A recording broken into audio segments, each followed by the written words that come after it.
की आंखें फटी की फटी रह जाती हैं। ये क्या है?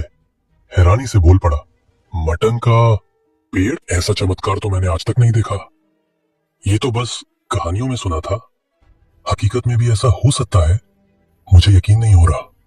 तभी पीछे से एक आवाज आती है। वही गरीब आदमी सामने खड़ा था। आकाश और ज्यादा चौंक गया। भाई, आप यहाँ? आप कौन हो? और आपको इन सब के बारे में कैसे पता था? आप मुझे अब गरीब नहीं लग रहे। सच बताइए, आप आखिर हो कौन? आकाश, मुझे अपना दोस्त समझो। नाम पहचान ये सब जरूरी नहीं होता। मुझे पता है तुम किस किस मुश्किल से गुजरे हो। मैंने देखा है तुमने अपमान सहा, भूख सही, लेकिन इंसानियत नहीं छोड़ी।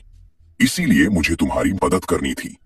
करने वाला तो अल्लाह है, मैं तो बस एक जरिया हूं। तो वो मसाला, वो सब? हाँ, ये पेड़ उसी का नतीजा है।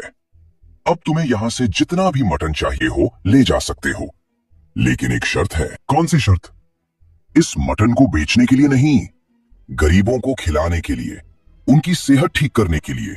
जो भूखा है उसे मुफ्त मटन खिलाना। मैं वादा करता हूं मैं कभी इसका गलत इस्तेमाल नहीं करूंगा।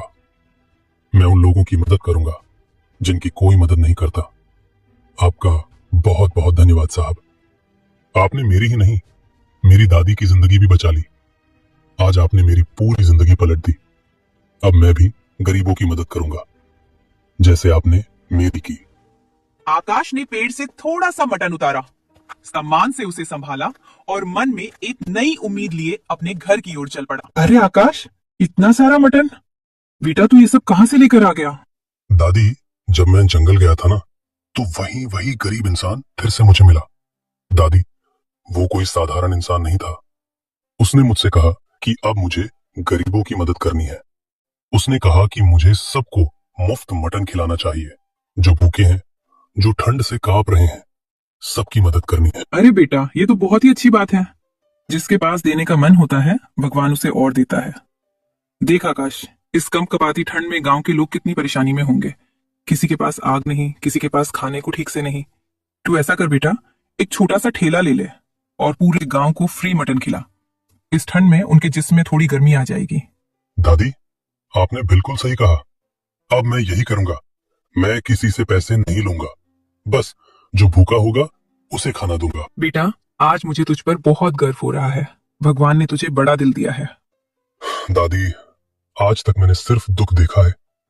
अब अगर किसी का दुख कम कर सकता हूं तो वही मेरी कमाई होगी। आकाश ने गांव के चौराहे पर अपना ठेला लगा लिया। ठेले के सामने एक तख्ती टंगी थी जिस पर बड़े अक्षरों में लिखा था। यह देखकर रास्ते से गुजरने वाले लोग रुक रुक कर देखने लगे।